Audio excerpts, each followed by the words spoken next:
The morning sun cast long skeletal shadows across the Walmart parking lot in Homestead, Florida. Linda Carroll, a woman whose movements had been sharpened by routine and hollowed by loss, pushed her shopping cart through the produce section. At 56, life was a series of small, manageable tasks. Selecting tomatoes, examining lettuce heads, designed to fill the cavernous spaces that had gaped wide since that sweltering summer day in 1985, when her only daughter, Melissa, had vanished. The shrill, unfamiliar ring of her cell phone, a newfangled possession she'd won in a supermarket lottery just a month prior, startled her from her grocery-induced trance. She fumbled in her purse, a cascade of oranges, threatening to escape their bag and roll across the linoleum. "Hello? Mrs. Carroll, this is Detective Jason Pram from the Homestead Police Department. I need to ask where you are right now." Linda's heart performed a painful skip. In 12 years, she had received countless calls that began with a professional tone and ended in the stale air of disappointment. But something in this man's voice, a low, serious timbre devoid of false hope, made her grip the phone tighter. "I'm at Walmart, doing my grocery shopping. Why? What's happened?" "Mrs. Carroll, we need you to come to Everglades National Park. Something related to your daughter Melissa and her husband Brandon has just resurfaced." The words hit her like a physical blow. The phone nearly slipped from her suddenly nerveless fingers. "What is it? What have you found?" "We've recovered the yellow Ford Thunderbird from the Everglades. We need you for identification purposes. We've also contacted the Whitmore family. Can you meet us at the park parking lot via Main Park Road?" "The car?" Linda's voice cracked, a sound like dry leaves skittering across pavement. "After all this time?" "I'll be there in 20 minutes. Without a second thought, she abandoned her half-filled cart in the middle of the aisle. Other shoppers cast annoyed glances as she rushed past. A woman on a frantic, unseen mission. Linda barely noticed. Her mind, a turbulent sea of memory and dread, raced as she hurried to her aging Honda Civic. The 20-minute drive to Everglades National Park felt both endless and terrifyingly brief. As she navigated Main Park Road, the years peeled back, exposing the raw wound beneath. Memories flooded her. Memories she'd tried so hard to reconcile, to bury under the weight of time. The police had concluded that Melissa, bright and beautiful Melissa, had left town voluntarily with Brandon after their whirlwind wedding. It was the only reasonable explanation they could offer a grieving mother. She'd never believed it, not really. Her daughter wouldn't abandon her, not after everything they'd been through. Melissa knew the sacrifices Linda had made as a single mother, the double shifts, the threadbare hopes stitched together to make a life. But 12 years of deafening silence had eroded even her stubborn faith. She had begun to make a fragile, brittle peace with the idea that perhaps her daughter had chosen a new life, a wealthier life, over their old one. Now, with this one phone call, that carefully constructed peace crumbled like wet sand. The sight that greeted her at the park made her breath catch in her throat. Multiple police vehicles crowded the parking lot, their lights painting a silent, strobing kaleidoscope of red and blue against the morning sky. Rescue authority trucks and park ranger vehicles added to the controlled chaos. Officers cordoned off sections with stark yellow tape, creating a perimeter around a scene that felt both sacred and profane. Linda parked hastily and stepped out on unsteady legs. A crowd had gathered, park employees, curious tourists, officials in various uniforms, all drawn to the spectacle. But her eyes were pulled, as if by a physical force, to the flatbed trailer at the center of it all. There it sat. The yellow Ford Thunderbird. Streams of murky brown water still dripped from its undercarriage. forming dark puddles on the asphalt. A thick cake of algae and mud obscured its once pristine surface, and the windows were opaque with years of sediment. But even through 12 years of submersion, she recognized it. Gregory Whitmore, Brandon's insufferably proud father, had made such a production of gifting it to them, insisting on photos with the happy couple posed beside it, a symbol of his family's largesse. "Mrs. Carroll!" Detective Pram approached, his weathered face grave. He was younger than she'd expected from his voice, perhaps in his early 40s, with the kind of tired eyes that came from seeing too much human misery. "Detective." She couldn't tear her gaze from the car. It looked like a crypt dredged from the depths. How did you find it after all this time? Let me introduce you to some people who can explain better than I can. He led her toward a small cluster of young people wearing University of Miami shirts. They looked barely older than Melissa had been when she disappeared. A young man with sandy hair and earnest, intelligent eyes stepped forward. "Mrs. Carroll, I'm Jake Morrison. We're environmental studies students. We've been working on a project about land transformation in the Everglades, analyzing historical satellite imagery to track changes over the decades." He pulled out a folder and extracted a grainy, pixelated photograph. "We were studying land loss patterns when we noticed this anomaly in a 1985 satellite image." He pointed to a section of the photo where Linda could just make out a faint yellow shape, a ghost partially visible in dark water. When we enhanced and zoomed the image, we could clearly see it was a vehicle. Our professor remembered the old missing persons case. It was big news back then. We calculated the coordinates and contacted the police. Detective Pram took over. "The area where they spotted it is incredibly remote. The water depth there is significant, deep enough for a car to sink and settle to the bottom over time, hidden by sawgrass and shifting mud. The recovery operation took 4 hours this morning. The Marine Recovery Team, Florida Fish and Wildlife, and our department worked together. We used sonar and divers to confirm its position. Then a helicopter lifted it out."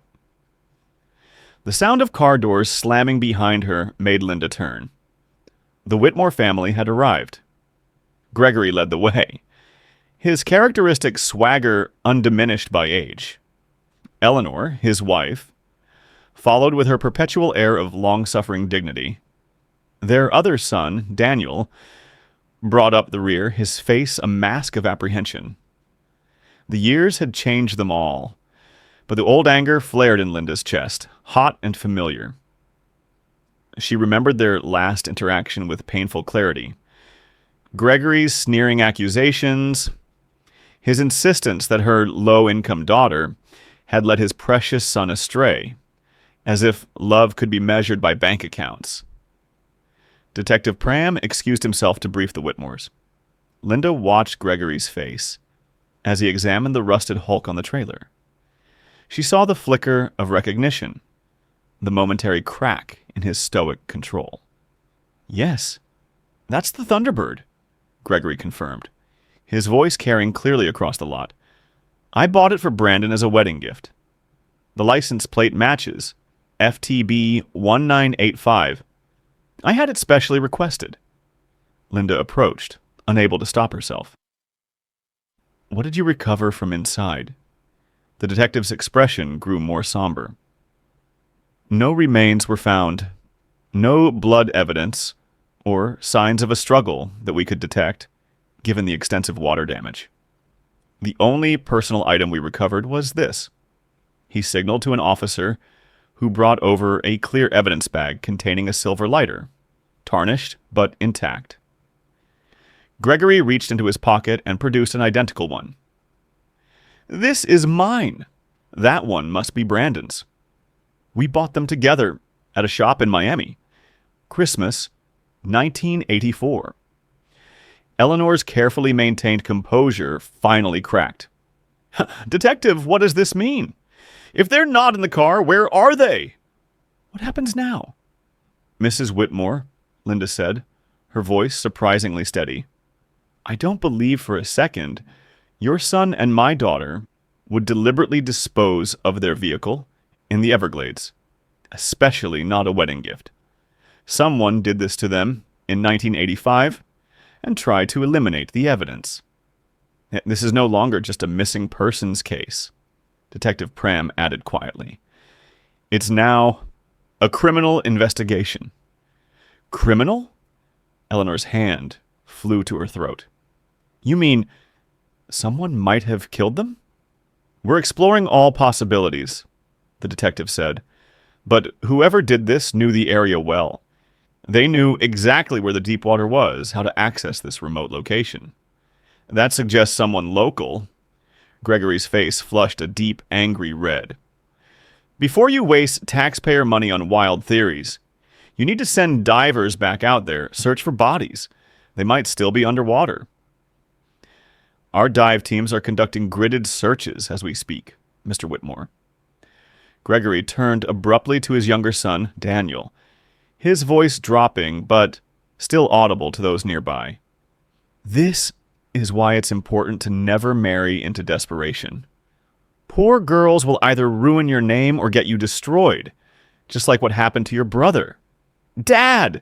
Daniel's shock was evident. "You know how much Brandon loved Melissa." "She would never!" Linda's control, frayed by 12 years of grief and a morning of shock, finally snapped. "Are you still trying to blame my daughter? After all these years?" Gregory rounded on her, his eyes blazing. "She might have had connections. Old boyfriends, gang members from her neighborhood. Someone who got jealous and decided to eliminate my son." "Gang members?" Linda's voice rose, trembling with rage. "If my daughter just wanted your money, she wouldn't have disappeared with your son. She would have stayed to collect it. Don't you dare!" Gregory stepped forward aggressively. "Your son is the one who lured her away from her purity promise," Linda shot back. The old private pain now public. "She wanted to wait until marriage, but he convinced her otherwise. That's why they had to marry so young." Melissa was only 24. The argument escalated rapidly, a torrent of long-buried resentments and accusations flying across the parking lot. Other visitors stopped to stare. Officers moved to intervene, creating a human barrier between the feuding families. "That's enough!" Detective Pram's authoritative voice cut through the chaos.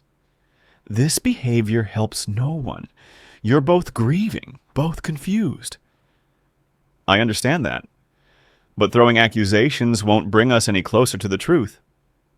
He gently guided Linda away from the confrontation. "Mrs. Carroll, please. Everyone's emotions are running high. Don't let him provoke you." "He's painting my daughter as some kind of criminal," Linda said, her voice shaking with unshed tears.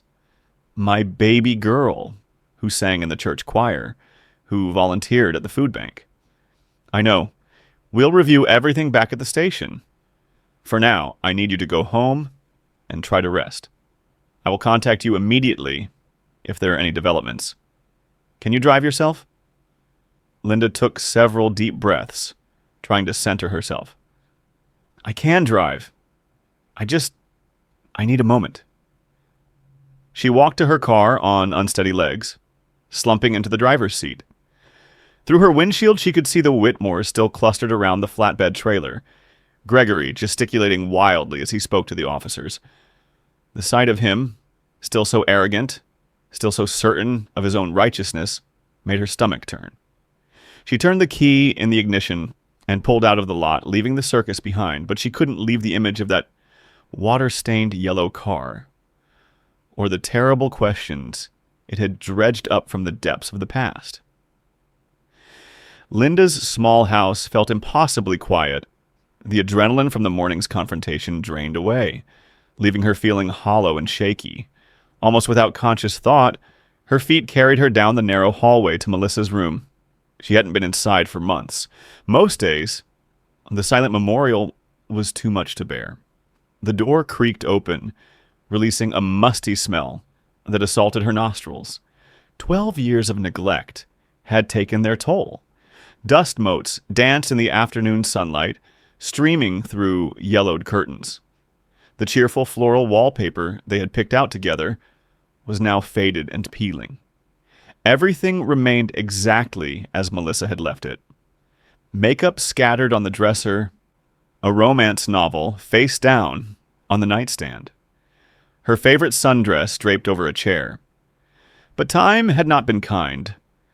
The clothes in the open closet were spotted with mold, the fabric discolored. "Oh, baby girl," Linda whispered, her throat tight. She threw open the windows, letting fresh air chase away the staleness. If the police were reopening the investigation, they might need to examine Melissa's belongings. And perhaps, she thought with a surge of grim resolve, it was time. Time to finally pack away these physical reminders of her loss. She started with the closet, her hands shaking as she folded Melissa's high school graduation dress. Each piece of clothing carried a memory. As she cleared the top shelf, her hands encountered items that weren't Melissa's. A man's watch, a University of Miami sweater, a bottle of cologne, Brandon's things. Linda's jaw tightened. Young love had its own rules, and Brandon Whitmore, handsome, charming, wealthy, had been very persuasive. Look where it had led them. She began packing his belongings in a separate box, labeling it clearly, Brandon Whitmore, personal items. The cleaning took 3 hours. When she was finished, her back ached and her hands were raw, but the room was clean. The boxes stood stacked against the wall, sealed and labeled. Linda loaded Brandon's box into her Honda and drove to Gables Estates, a world of manicured lawns and Mediterranean-style mansions away from her modest neighborhood. Gregory was just emerging from his garage as she pulled up. His face darkened. "What the hell are you doing here? You're blocking the gate. You're not welcome on this property." Linda held up the box. "Why, I'm just returning Brandon's belongings." They were in Melissa's room. "Then leave it there." He gestured dismissively at the ground. "Someone will deal with it. Now, move your pathetic car." As he sped past in his Mercedes, he added, "When I return, I don't want to see you anywhere near my property. Understood?" Linda fought the urge to throw the box at his retreating car. Instead, she retrieved it and walked to the imposing front door. Daniel answered, looking surprised. "Mrs. Carroll, I'm sorry to bother you," she said, holding out the box. "These are Brandon's things.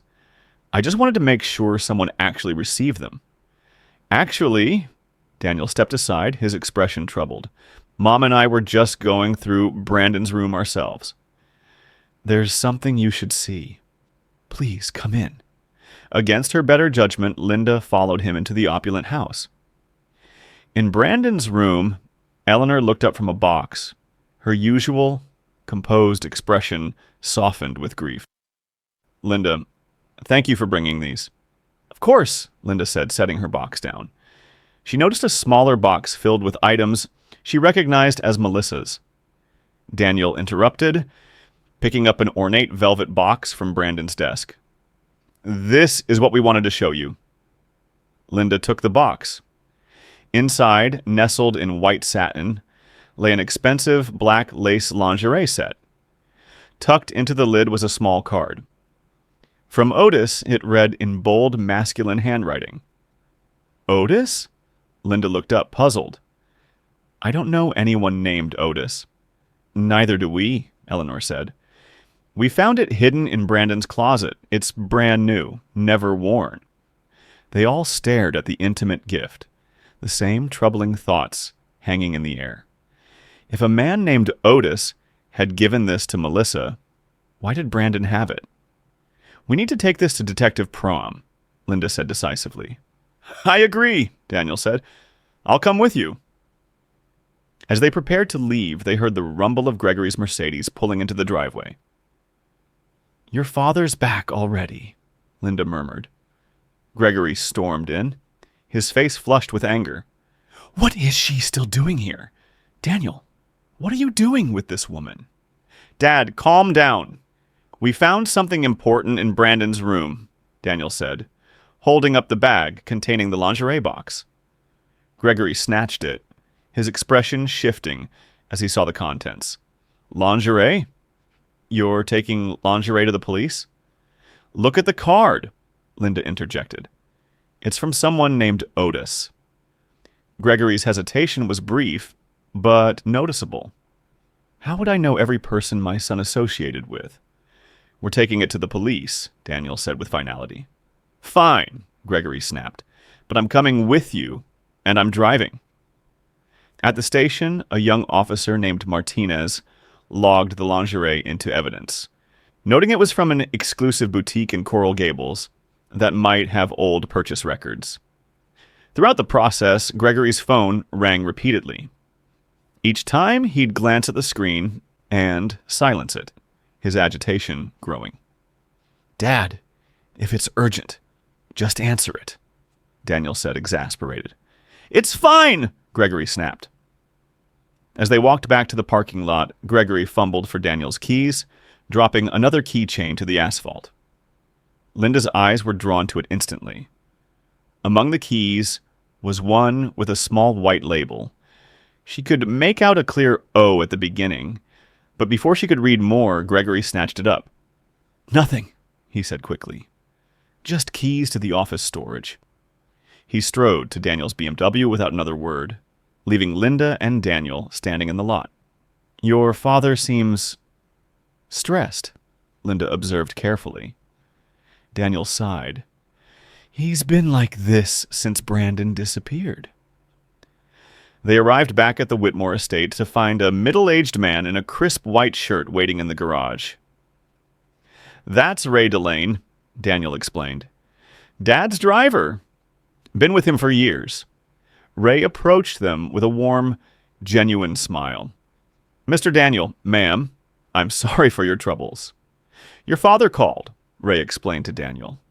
Asked me to take his car to the office and drive your BMW back here. As Linda prepared to leave with Melissa's things, she heard voices near the front gate.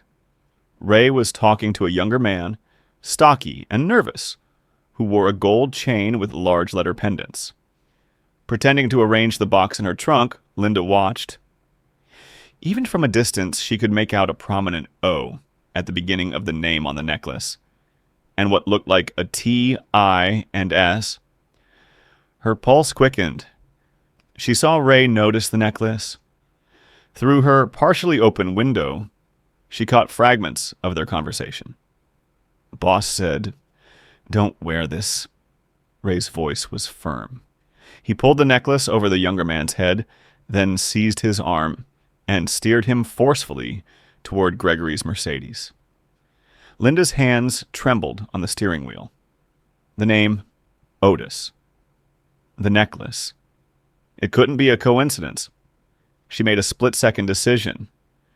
Instead of turning toward home, she turned right, following the Mercedes at what she hoped was an inconspicuous distance. The Mercedes headed to the Whitmore Industries office building. Linda parked across the street. Within minutes, Gregory emerged. He and Ray exchanged keys. Gregory got into his Mercedes where the younger man, Otis, still sat, and Ray got into Daniel's BMW. The two cars pulled out. The BMW headed back toward the estate. The Mercedes turned south. Linda followed. Her confusion grew as Gregory took the familiar turnoff. The entrance to Everglades National Park. The same route she'd driven that morning. Her chest tightened. Why would Gregory bring this mysterious man here? She trailed them to the Ernest F. Coe Visitor Center parking lot, finding a spot where she could observe without being seen. Gregory and Otis exited the car and headed toward a marked trail. Linda waited a full minute before grabbing a park brochure and following, feigning the casual air of a tourist. The deeper they went, the more isolated it became. Then she saw them veer off the main trail onto an unmarked path. Her heart raced, but she followed, creeping forward, using limestone boulders and thick stands of sawgrass for cover. After another 20 minutes of difficult hiking, she heard their voices from a small clearing ahead. "Point to the exact spot," Gregory's voice carried clearly in the still air. "I need to know precisely where you buried the bitch's body. If the police get close, I need to be prepared." Linda's blood ran cold. She pressed herself lower, barely breathing. The younger man, Otis, walked to a section of ground heavy with brush. "Here. I buried Melissa right here. 6 feet down, just like you said." The casual way he spoke her daughter's name made Linda bite her lip to keep from crying out. "Good," Gregory said. "What about me? You said you'd help me." "I have an offer," Gregory said, his voice hard as stone. "You have 2 choices. 1, disappear. Leave Florida tonight. I won't give you a cent. 2, go to the police. Confess that you murdered the newlyweds. Tell them you were Melissa's ex-boyfriend, crazy with jealousy. Take full responsibility." "Why would I do that?" Otis pleaded. "Because I'll pay you $300,000, money in an offshore account. Your family can access it while you're in prison. You'll give everyone closure, stop the investigation, and you'll be rich. You will never mention my name." Linda watched in abject horror as Otis slowly nodded. "Okay, I'll do it. For the money. Smart choice. Now let's go." They turned to head back. Linda's mind raced. When she was certain they were gone, she pulled out her cell phone. The signal was weak, but it would have to do. She dialed Detective Pram's direct number. The call went through. "Detective, it's Linda Carroll," she said, her voice a frantic whisper. "I'm at Everglades National Park, Long Pine Key area. I followed Gregory Whitmore here. He's with a man named Otis. I heard everything. Otis buried Melissa's body here. Gregory is paying him to take the blame for both murders." "Mrs. Carroll, what you've done is extremely dangerous." The detective's voice was urgent. "Give me your exact location. We're mobilizing units now. Stay where you are. Stay hidden." The line went dead. Linda stared at the phone, then at the spot Otis had indicated. Her daughter was there. Had been there for 12 years. Tears streamed down her face as she began to carefully make her way back, praying that the truth, as horrible as it was finally coming to light. By the time Linda reached the main trail, the parking lot was a sea of flashing lights. She saw Otis in handcuffs. She saw Gregory, his face a mask of fury, arguing with Detective Pram. "He's lying to you!" Linda cried out, pushing past an officer. "Whatever he's telling you is a lie! I heard him offer Otis $300,000 to confess!" "This woman has been stalking me!" Gregory roared. "I demand you arrest her!" The situation unraveled quickly. Otis, realizing Gregory's promises were worthless, demanded a lawyer. Eleanor and Daniel arrived, summoned by the police, their faces etched with confusion that morphed into horror as Linda recounted what she'd seen and heard. The field team, guided by a now cooperative Otis, soon radioed back. They had discovered human remains. As officers formally arrested Gregory, patting him down, the small keyring fell to the asphalt again. This time, Detective Pram picked it up. He examined the tag, the letters OTIS, now damningly clear. Eleanor snatched the key from his hand, her grief transforming into cold fury. This looks like a key to the memorial house, the columbariums where we keep family ashes." The final, ghastly piece of the puzzle clicked into place. While the field team confirmed Melissa's resting place in the swamp, a second team, accompanied by a shattered Eleanor and Daniel, went to the memorial house. They found Brandon's remains in an urn registered under the name Otis Dunhale, hidden away from the Whitmore family plot. At the Homestead police station, the full story emerged. Otis Dunhall and his father, Ray Delane, Gregory's trusted driver, confessed everything. Gregory, furious at his son for marrying a poor girl, had hired them to break up the couple. The plan was to stage a robbery and kill Melissa, leaving Brandon a grieving widower. But Brandon had returned early from a walk, finding Ray assaulting his murdered wife. In the ensuing fight, they killed him too. It was Gregory who orchestrated the entire cover-up, using his money and resources to erase every trace, to sink the car, and to hide his own son's ashes under the killer's name. A final, twisted act of control. Linda sat in a small waiting room, the fluorescent lights humming overhead. Eleanor and Daniel found her there. The barriers of class and resentment had been obliterated by the shared, monstrous truth. "I'm so sorry," Eleanor whispered, her voice broken. "For everything Gregory did. To Melissa. To Brandon. To you." "This happened to all of us," Linda said, taking her hand. "It's not your fault. You're victims, too." The weight of 12 years of not knowing, of self-doubt and suspicion, finally lifted from Linda's shoulders. The truth was a terrible, brutal thing, but it was solid ground beneath her feet. Her daughter had not abandoned her. She had been stolen, murdered, for the crime of loving above her station. And Brandon had loved her enough to die for her. The grief would never leave, she knew. It would be a part of her, a shadow she would carry forever. But in that sterile police station, surrounded by the wreckage of another family's lies, Linda Carroll felt a flicker of something she hadn't felt in over a decade. It was the quiet, profound, and devastating relief of closure. She could finally bring her baby girl home.